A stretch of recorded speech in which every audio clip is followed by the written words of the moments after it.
네, 하나님 말씀 같이 보도록 하겠습니다. 히브리서 4장 14절부터 16절까지 말씀입니다. 그러므로 우리에게 큰 대제사장이 계시니 승천하시니 곧 하나님의 아들 예수시라. 우리가 믿는 도리를 굳게 잡을지어다. 우리에게 있는 대제사장은 우리의 연약함을 동정하지 못하시리가 아니요 모든 일에 우리와 똑같이 시험을 받으신 이로되 죄는 없으시니라. 그러므로 우리는 긍휼하심을 받고 때를 따라 돕는 은혜를 얻기 위하여 은혜의 보좌 앞에 담대히 나아갈 것이니라. 아멘. 아멘. 인생이라는 바다를 항해를 하다 보면 폭풍우를 만날 때가 있습니다. 때로는 그 폭풍우 문제를 해결할 때도 있습니다. 그런데 그 폭풍우에 오히려 갇혀서 여전히 해결하지 못하는 그 문제에 처할 때도 있습니다. 2023년도 한 해를 한번 되돌아보면 그런 경우를 맞는 성도님들이 계실 거라고 생각합니다.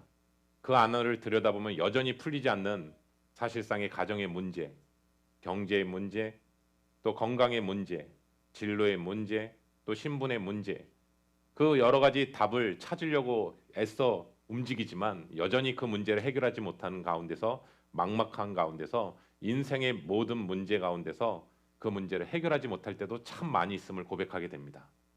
사랑하는 성도 여러분, 인생의 모든 문제의 답은요, 사실은요, 하나님의 은혜 안에 있다라는 사실입니다. 여러분, 하나님의 은혜를 정말 부어주시면 예상치 못한 상황들이 막 전개되기 시작하고요. 우리가 당면했던 문제가 오히려 문제가 아니었구나라는 것을 깨닫게 됩니다.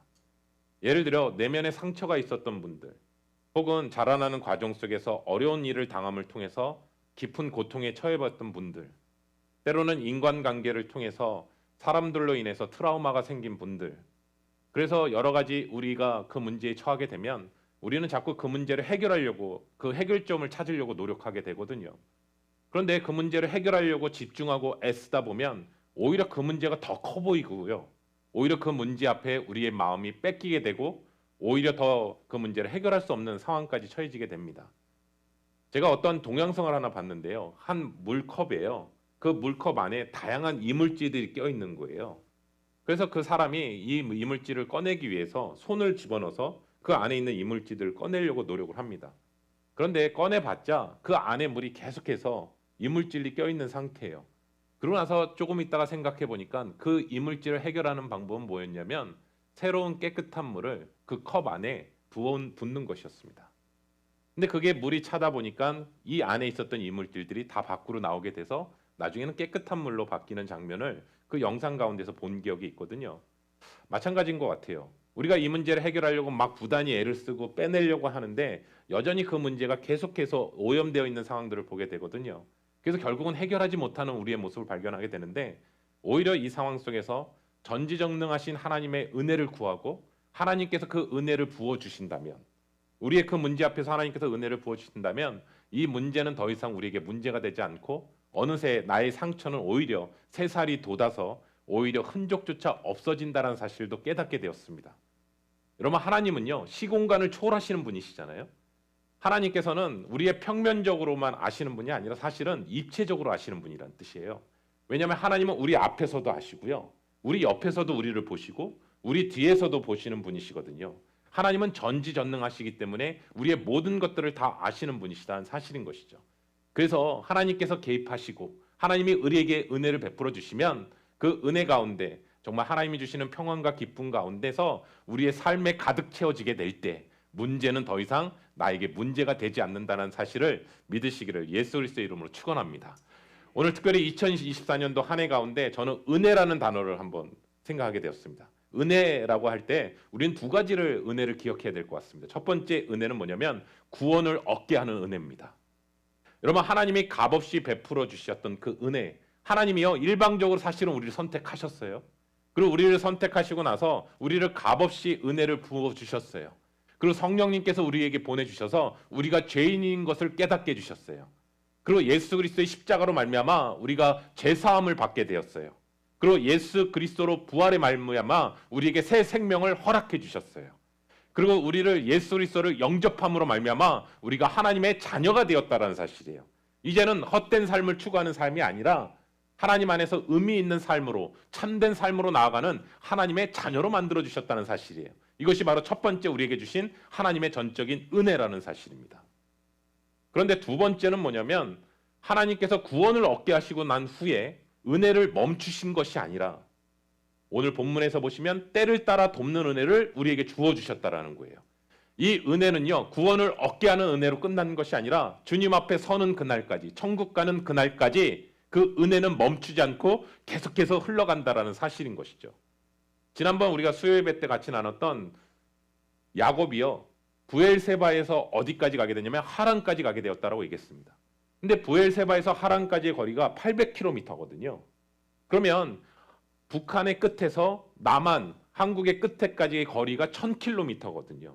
그러면 그가 갑자기 800km를 움직이게 되는 거예요. 우리가 잘 알다시피 야곱의 특징은 늘 장막 안에 거했거든요. 돌아다녔던 사람이 아니에요. 형 에서와 같이 사냥하고 다니는 걸 좋아했던 사람이 아니라, 그런데 그 800km 이상의 거리를 움직인다는 사실 자체가 그에게 있어서는 얼마나 두려운 시간이었을까요? 가만히 생각해 보세요. 한국은요, 차라리 1000km라고 해도 모국어가 한국어입니다. 그리고요, 사막과 광야는 아니에요, 한국 땅은요. 그런데 부엘사바에서 하란까지는 광야고요, 계곡이 있고요, 사막이고요, 들짐승이 있고요, 강도들이 있고요, 독사들이 있고요. 그러면 홀로 거기 800km를 간다라는 것 자체가 굉장한 위험한 여정이라는 것이죠. 그런데 그럼에도 불구하고 하나님께서 야곱에게 약속하시죠. 내가 너를 떠나지 않을 거야. 너를 버리지 않을 거야. 한결같이 너를 보호하고 너를 지킬 거야.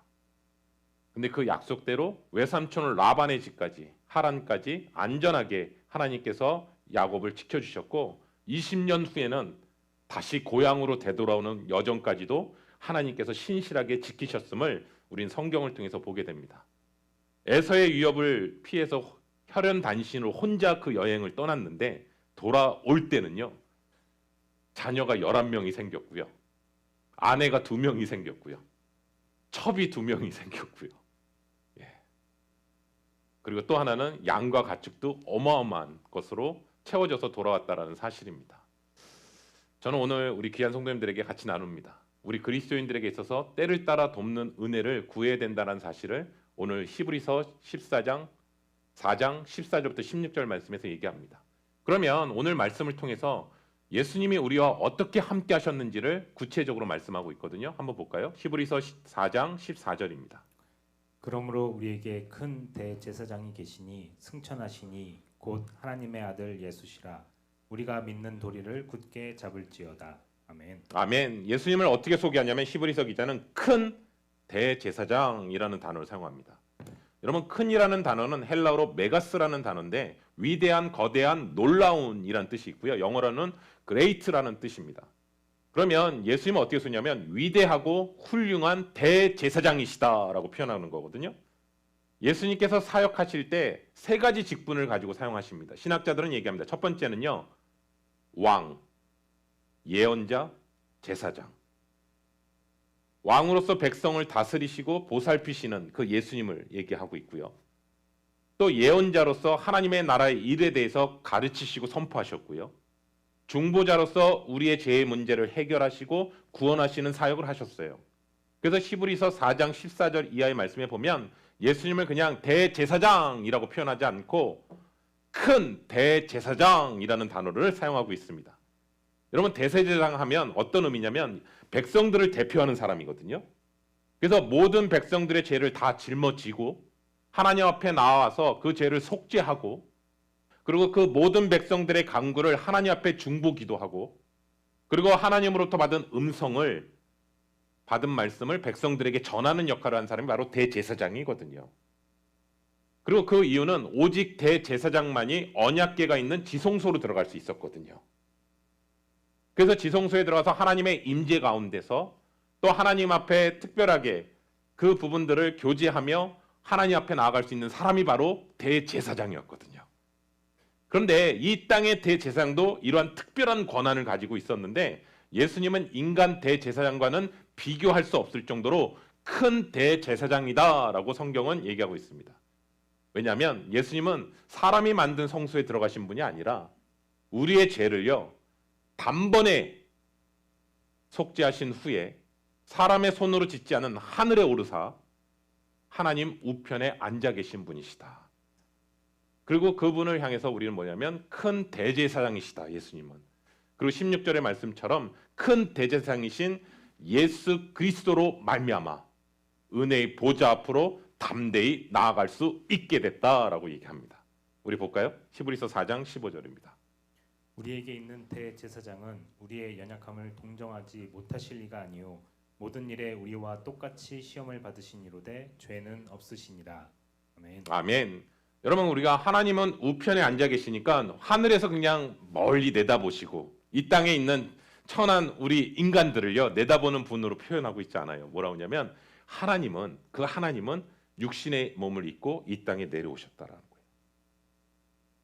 그리고 우리가 아직 죄인 되었을 때 우리를 사랑하사 십자가에 죽기까지 우리를 사랑하셨음을 확증으로 보여주신 분이 바로 예수 그리스도라는 것이죠. 육신을 입으셨기 때문에 우리가 똑같이 육신을 입으셨기 때문에 우리를 동정하실 수 있는 분이시다라고 얘기하는 거예요. 여러분, 우리가 얼마나 자주 낙담하는지 좌절하는지 무엇 때문에 힘들어하는지 무엇 때문에 고통당하는지 또 무슨 일 때문에 분노가 생기는지 무슨 일 때문에 미움이 생기는지 친히 예수님이 우리의 육신의 몸으로 입고 오셨기 때문에 우리의 마음을 다 아신다라는 거예요. 아, 그러면 예수님과 우리의 다른 점이 있다면 그것은 무엇일까? 예수님은요 똑같이 우리처럼 시험을 당하셨지만 죄는 없으시다라는 거예요. 왜냐하면 그분은 완전하시고 흠이 없는 분이시고 우리의 죄를 속죄하러 오셨기 때문에 그렇습니다. 여러분, 왜 죄가 없다라는 것이 어떻게 강력한 줄 아세요? 음부의 권세도요 예수님한테 영향을 미치지 못했다라는 거예요. 그리고 예수님은 그 음부의 권세에 영향을 전혀 받지 않으셨기 때문에 부활하셨다라는 사실이에요. 왜냐하면 죄를 짓게 되면 다 사망이거든요. 근데 죄가 없으시기에 사망이 들어오지 못하거든요. 저는 그래서 2주 전에 우리 성탄절 같이 나눴지만 예수님이 탄생하셨을 때요 천사들이 예수님의 이름을 다양하게 알려주게 되거든요. 예언을 하게 되거든요. 그 중에 오늘 같이 기도한 것처럼 그 이름이 뭐냐? 임마누엘이라는 이름을 주거든요. 예수님의 이름. 그것은 하나님이 우리와 함께 계신다라는 것이거든요. 예수님은 우리의 시험을 너무나 잘 아시기 때문에 우리를 홀로 내버려 두시지 않으시고 우리를 동정하실 뿐만 아니라 친히 우리의 삶 가운데 개입하셔서 우리를 도우시고 이끌어 가시는 분이 바로 예수님이시다라는 것을 오늘 본문 말씀을 통해서 얘기합니다. 사랑하는 성도 여러분, 여기까지 우리가 같이 나누면서 2024년도 한 해 가운데 하나님의 은혜를 다시 한번 기억하고요. 그 은혜가 우리의 삶 가운데 함께 하시는 임마누엘의 주님이시라는 사실을 다시 한번 믿고 나아가시기를 예수 그리스도의 이름으로 축원합니다. 우리 히브리서 4장 16절입니다. 그러므로 우리는 긍휼하심을 받고 때를 따라 돕는 은혜를 얻기 위하여 은혜의 보좌 앞에 담대히 나아갈 것이니라. 아멘. 아멘. 은혜의 보좌 앞으로 담대히 나아가라. 예. 저는 이 말씀을 묵상하면서 여기서 담대히라는 단어를 찾아봤거든요. 담대히 뜻이 이거더라고요. 숨김없이 말함, 솔직함, 확신이요. 하나님의 앞에서 감출 것 없이 하나님의 은혜와 사랑과 구원의 확신으로 나아가라는 거예요. 여러분, 그런데 그거 아세요? 우리는 이런 존재 아니에요. 아담이요 죄를 범하고 난 후에 하나님의 낯을 피하여 동산나무에서 숨었다라고 표현하고 있고요. 가인은 아벨을 죽이고 나서 여호와 앞을 떠났다라고 표현하고 있거든요. 그런데 대제사장이신 하나님의 아들 예수 그리스도의 은혜로 말미암아 하나님 앞으로 나아가게 됐다는 거예요. 그 은혜 안에 하나님의 임재 안에 나아가게 됐다는 사실이에요. 그리고 때를 따라 돕는 은혜를 부어주시겠다는 사실이에요. 여러분, 우리가 때로는 연약하다라는 거 너무나 주님이 잘 아시고 그에 따른 정말 주님께서 우리의 필요를 너무나 잘 아신다는 사실이에요. 제가 오늘 계속 이 말씀을 묵상하면서 다윗을 한번 생각하게 됐거든요. 다윗이 될 수 있었던 것은 다윗이 가지고 있었던 게 너무나 많았던 사람이 아니라 사실은요. 다윗의 인생을 돌아보니까 하나님이 다윗을 은혜를 베푸시기로 작정하신 거예요. 그렇기 때문에 때를 따라 돕는 은혜를 다윗의 삶 가운데 계속해서 부어주셨어요. 사도 바울도 그렇던데요. 그러나 나의 나된 것은 오로지 주의 은혜라라고 얘기하면서 우리는 사도 바울의 인생을 압니다. 그는요 교회를 박해했던 사람입니다. 심지어 그리스도인들을 죽였던 사람입니다. 그런데 그러한 사도 바울을 향해서 하나님께서는 구원의 은혜를 베푸셨습니다. 그리고 그 은혜로 끝난 것이 아니라 사도 중에 사도로 그 은혜를 계속해서 부어주셨습니다. 사랑하는 성도 여러분, 저는 오늘 이 말씀을 통해서 우리에게 적용하게 됩니다. 그렇다면 때를 따라 돕는 은혜를 얻기 위해 은혜의 보좌 앞으로 나아간다는 의미가 과연 히브리서 기자가 말했던 이 말씀이 과연 무슨 의미일까? 하나님의 얼굴을 구하며 기도하라는 뜻입니다. 예.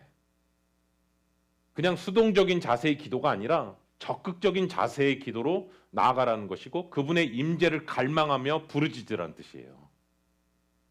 한번 볼까요? 예레미야 29장 11절부터 13절입니다. 여호와의 말씀이니라 너희를 향한 나의 생각을 내가 아나니 평안이요 재앙이 아니니라 너희에게 미래와 희망을 주는 것이니라 너희가 내게 부르짖으며 내게 와서 기도하면 내가 너희들의 기도를 들을 것이요 너희가 온 마음으로 나를 구하면 나를 찾을 것이요 나를 만나리라. 아멘. 아멘. 저는 룻기서에서 등장하는 나오미 기억하시죠? 나오미가 이런 고백을 하거든요. 하나님이 나를 치셨으므로 나를 괴롭게 하셨다. 이제는 나를 나오미라고 부르지 말고 마라라 부르라. 마라라는 뜻은 쓴물이거든요. 여러분 우리가 하나님에 대해서 생각하는 것 중에 오해하는 것 중에 왜곡된 게 이거예요. 어려운 일이 생기면 하나님이 나를 치셨다라고 생각을 해요. 바로. 그리고 바로 고통으로 고백하게 돼요. 그런데 오늘 하나님께서 뭐라고 하냐면 너희를 향한 나의 생각은 평안이요 재앙이 아니다. 평안이라고 얘기하고 계세요. 그렇기 때문에 너희에게 미래와 희망을 주신다고 오히려 얘기하시거든요. 그리고 뭐라고 얘기하시냐면 하나님이 구체적으로 얘기하세요. 그러한 생각이 들 때마다 하나님께서 뭐라고 얘기하시냐면 나에게 부르짖으라고 얘기하세요. 그리고 기도하라라고 얘기하세요. 그리고 그 기도 가운데 너희가 부르짖고 기도하면 너희들의 기도를 들으실 것이요 너희가 온 마음으로 나를 찾고 구하면 내가 너를 만나리라 라고 약속해 주시거든요. 그래서 때를 따라 얻는 사람은 어떤 사람이냐? 예, 하나님을 구하고 기도하는 사람이에요. 간절하게 구하면 그에게 하나님의 때를 따라 돕는 은혜를 부어 주시겠다라는 거예요. 예. 사랑하는 성도 여러분, 우리가 부모로서 자녀를 위해서 기도할 때도요, 마찬가지예요. 자녀가 가지고 있는 재능이 있어요. 특별한 뭔가가 있어요. 그런데 여러분 거기에 멈추면 안 돼요. 그 아이를 위해서 때를 따라 돕는 은혜를 구해야 돼요. 왜냐하면 그 은혜가 부어질 때 하나님께서 그 아이와 연합하시거든요. 그리고 그 아이를 통해서 하나님께서 인도하시거든요. 그리고 보호하시거든요. 그리고 더 나아가서 하나님의 일에 동참하게 만드신다라는 거예요. 마찬가지 아닐까요, 이것이? 꼭 자녀의 문제만이 아니라 우리의 사업장, 우리의 가정, 우리의 건강, 우리의 신분 문제 모든 것들을 때를 따라 돕는 은혜를 구할 때 우리의 상상을 초월하는 하나님의 능력과 역사가 임하게 될 줄로 믿습니다. 저는 그 미주중앙일보 기사에 어떤 동료 목사에게 신장을 기증한 목사 이야기가 나왔더라고요. 사랑이 사랑을 낳는다라는 표현을 하더라고요. 새 생명 비전교회 예배 담당하셨던 박혜영 목사님이란 분이 계시는데 그 목사님이 같은 동료인 행정 담당하시는 허은 목사님에게 자신의 신장 하나를 기증하신 거예요. 기증하게 된 계기는 뭐냐면 허은 목사님이란 분이 오랜 투병 생활을 하신 거예요. 그래서 그 소식을 듣고 같이 사역하시는 분이에요. 자신의 신장을 기증한 사건이 기록이 된 거예요. 근데 저는요, 이 허은 목사님을 알아요. 왜 아냐면 10년 전에요. 제가 캘리포니아에 있었을 때 그 교회 유스 그룹 부흥회를 인도하러 갔었거든요. 그때 교육부 목사님이셨어요. 그래서 그 목사님이랑 같은 방에서 하루 자게 됐어요. 근데 같이 새벽에 잠을 자고 있는데 갑자기 부스럭 일어나시는 거예요, 이 목사님이. 그러더니 갑자기 막 나가시더니 밴딩 머신으로 가셔서 초콜릿이랑요, 콜라를 갑자기 숙소로 갖고 들어오시는 거예요. 새벽에요. 그래서 순간 저는 당황이 됐죠. 그러더니 갑자기 막 초콜릿을 막 드시는 거예요. 그리고 콜라를 따서 계속 막 마시고요. 저는 이 장면도 너무 낯설었거든요. 갑자기. 그러더니 갑자기 가방에서요 주사를 꺼내요. 그 자기 배에다가 주사를 놔요.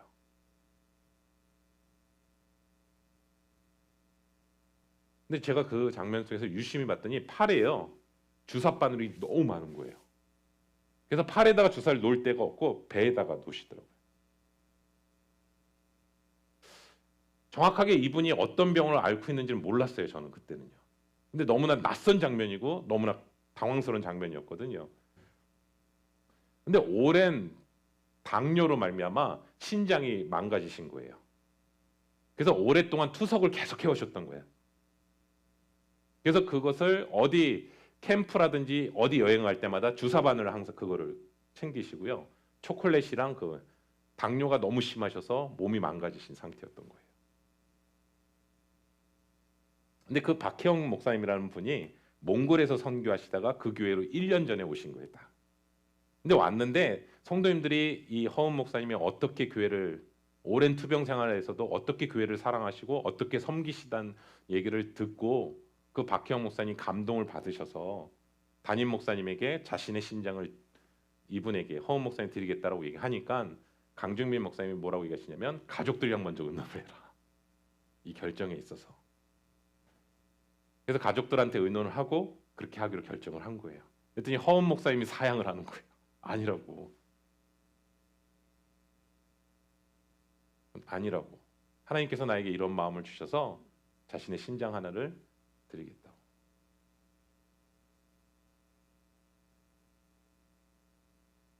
이 일이 잘 진행이 돼서 신장 이식 수술을 다시 하시게 되셨고 그 부분들이 펼쳐지게 되었습니다. 오랫동안 아프셨어요. 그런데 하나님께서 전혀 예상하지 못한 방법으로, 아니 어쩌면 이 목사님은 나는 평생 이렇게 살아가야 돼라고 생각하셨을지도 모르겠습니다. 근데 전혀 예기치 못한 일을 통해서 하나님께서 이렇게 일하셨던 사실을 저는 그 현장 가운데 보게 되었습니다. 사랑하는 성도 여러분, 오늘 본문 말씀을 통해서 우리에게 또 하나 기억해야 될 부분은 뭐냐면 14절 하반절에 뭐라고 하냐면 우리가 믿는 도리를 굳게 잡아야 된다. 믿는 도리를 믿어야 된다라는 차원이 아니라 굳게 잡아야 된다라고 얘기합니다. 그 믿는 도리를 굳게 잡는다는 뜻은 어떤 뜻이냐? 생명줄처럼, 마치 생명줄처럼 단단히 붙들어야 된다는 뜻이에요. 그렇다면 그 당시에 히브리서 기자가 쓰였던 당시의 상황은 어떤 상황이냐? 복음에 대한 박해가 있었던 시절이었고요. 그리고 잘못된 사이비들의 이단의 가르침에 따라 미혹되는 상황이었거든요. 그래서 뒤로 물러나지 말라라는 얘기를 하거든요. 그러니까 혼돈 시대 가운데서 너희가 정말 붙들어야 된다. 느슨하게 잡고 있으면 안 된다. 예수 그리스도를 단단히 붙들고 있어야 된다라는 것을 얘기하는 것이고 그것을 굳게 잡아야 된다라고 얘기합니다. 우리가 자꾸 수요예배 때 에서를 예를 들어볼까요? 그냥 자신의 육신의 필요에 따라 장자권을 쉽게 놔버렸어요. 그게 자기에게 그렇게 소중하다고 느끼지를 못했어요. 마찬가지 아닐까요? 우리가 유혹과 시험이 오게 되면 하나님 앞에 약속했던 그 예수 그리스도를 붙잡아야 될 거를 쉽게 놓칠 때가 있어요. 상황이 이렇기 때문에. 또 하나는 뭐냐면 고통과 고난 속에서도요 쉽게 놔버릴 때가 너무나 많다라는 거예요. 그런데 오늘 다시 한번 얘기합니다. 믿는 도리를 굳게 붙잡아라. 그게 누굴까요? 예수 그리스도 아닌가요? 믿음의 주여 온전케 하시는 예수 그리스도를 바라봐라. 끝까지 붙들라라고 얘기합니다. 제가 이 말씀을 읽다 보면서 또 한 사건이 또 떠올랐어요. 굳게 붙들라라는 단어. 이 굳게. 좀 일부 예배 때 이렇게 하니까 권사님 막 놀라시더라고요. 이렇게. 그냥 잡는 게 아니라 굳게. 한국에 있을 때요. 주일학교 BBS를 끝나고 여름 성경학교 끝나고 선생님들이랑 뒤풀이를 했습니다. 어디 갔었냐면 월미도 갔었습니다. 월미도 아시죠? 네, 월미도 가서 저는 한 번도 바이킹을 탄 적이 없거든요. 근데 월미도 바이킹이 유명합니다. 그래서 여자 선생님이 같이 타자는 거예요. 그러더니 이제 저는 가운데 타고 싶었는데 끝자리가 재밌대요. 근데 끝자리가 제일 무섭더라고요. 몰랐죠. 근데 끝자리 탁 탔는데 깜짝 놀랐습니다. 처음에 이렇게 가잖아요. 이렇게 바이킹이. 근데 끝에 있으니까 위에서 이렇게 내다보잖아요. 근데 안전대가 있잖아요. 이렇게. 근데 안전대가 딱 있고 처음에 이렇게 하더라고요. 근데 여러분 이렇게 들리는 상황에서 안전대가 풀려버렸어요. 별로 안 놀라시네. 풀리는 상황에서 저가 온 근육과 힘을요 이렇게 잡는 거예요. 이게 들린 거예요 지금. 근데 요 앞에 있는 사람들은요 정신 나갔어요. 막 손 들고 와 이러고 있으니까 안전대 풀렸어요 했는데 안 들리는 거예요 서로. 그러고 나서 죽는 줄 알았어요 정말. 주님이 저를 부르시는구나 지금.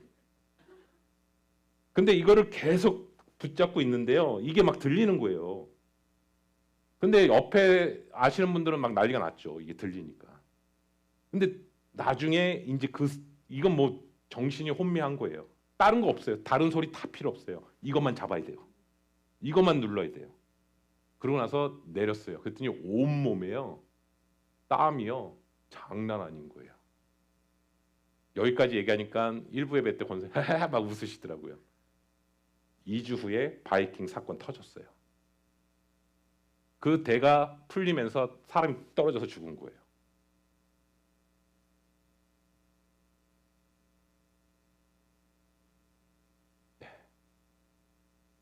저는 그래서 이 장면이요 소름 끼쳐요. 한편은 웃겼는데요 소름 끼쳐요. 왜냐하면 놓치면요 죽음이에요. 풀렸을 때. 근데 저는 이 부분에 있어서 예수 그리스도를 믿는 도리를 굳게 붙잡으라는 거예요. 저는 사실은 요즘 시대가요 너무나 혼미한 시대 아닌가요? 순간순간 너무나 혼미하기 때문에 이것을 단단히 붙잡지 않으면 어느 순간 나도 휩쓸려 가게 된다는 거예요. 저는 오늘 우리가 기도할 때 하나님 앞에 기도할 때요 때로는 하나님께서 기도로 응답을 즉각적으로 안 하실 때도 참 많아요. 그런데요 분명한 거 하나 있어요. 우리가 기도하잖아요. 하나님 반드시 듣고 계세요. 반드시 듣고 계세요. 그리고 그 기도를 통해서 때로는 응답이 늦춰지고 무응답처럼 느껴질 때도 있어요. 그러나 하나님의 계획하신 품으신 뜻은요 반드시 있어요. 고통이 아무리 심화된다 하더라도 하나님은 그 기도 가운데 분명히 보고 계시고 듣고 계시다는 사실이에요. 그리고 분명히 하나님께서 그 상황 속에서도 하나님의 계획과 하나님의 뜻은 계속 이루어지고 있다는 사실이에요.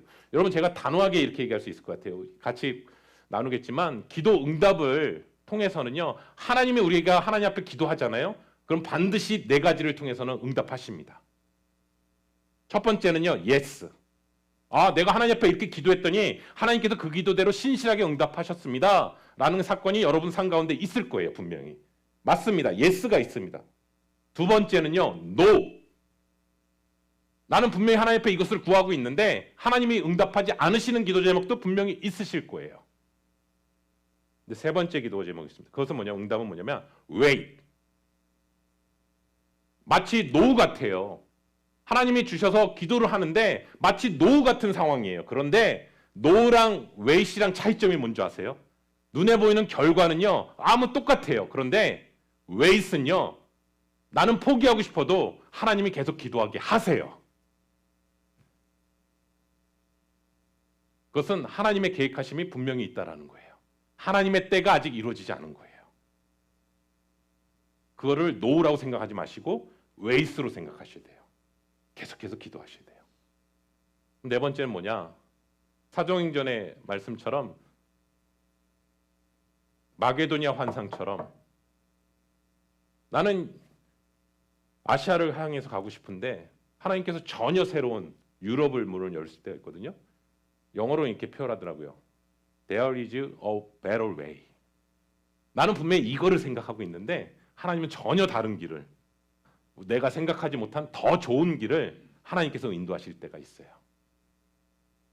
사랑하는 성도 여러분, 가만히 제 인생의 여정 가운데 보니까 이 네 가지 방법으로 하나님은 나의 삶 가운데 역사하셨더라고요. 한 번도 응답 안 하신 적이 없으시더라고요. 저는 오늘 2024년도 한 해 형제사랑교회 표를 이렇게 잡았습니다. 다시 은혜의 보좌 앞으로. 저는 앞에 다시라는 단어를 넣습니다. 왜냐하면 우리 성도님들도 하나님 앞에 기도하며 나아가시는 분들이거든요. 그런데 오늘 이 시간에 다시 한번 쓰는 것이죠. 다시. 새로운 것이 아니라 다시 은혜의 보좌 앞으로. 그래서 여러분들이 하나님을 향해서 다시 한번 때를 따라 돕는 은혜를 계속해서 구하며 나아가시는 우리 귀한 시간이 되기를 예수 그리스도의 이름으로 축원합니다. 기도하겠습니다. 하나님께서 우리에게 부어주셨던 그 구원의 은혜가 우리 안에 있음을 고백하게 됩니다. 그러나 우리의 삶의 여정 가운데 구원의 은혜조차도 쉽게 흔들리며 예수 그리스도를 믿는 도리를 쉽게 놔버리려고 하는 우리의 연약함이 있음을 또한 하나님 고백하게 됩니다. 하나님 앞에 더 나아가며 하나님 앞에 부르짖으며 하나님 앞에 더 나아가야 되는데 내 눈앞에 있는 현실 속에서 하나님의 응답이 더뎌지게 되고 상황이 더 힘들어지게 되면 우리는 자꾸 뒤로 물러서려고 하는 우리의 모습을 있음을 다시 한번 고백하게 됩니다. 하나님, 오늘 말씀을 통해서 나의 처한 환경에서 반응하는 것이 아니라 때를 따라 돕는 은혜를 부어주시는 하나님의 은혜 앞으로 나아가는 우리 귀한 시간이 되게 도와주시옵소서. 기도를 잃어버렸던 시간이었다면 기도가 회복되는 자리가 되게 하여 주시옵소서. 하나님의 약속의 말씀을 더욱더 붙드는 시간이 되게 도와주시고 때를 따라 돕는 은혜가 히브리서 기자에게만 주셨던 은혜가 아니라 오늘을 살아가고 있는 우리들에게도 때를 따라 돕는 은혜가 부어지는 우리 귀한 시간이 되게 도와주시옵소서. 아버지 하나님, 우리 안에 더욱더 막혀있는 문제들이 너무나 많이 있습니다. 여전히 해결되지 않은 그 문제들이 있습니다.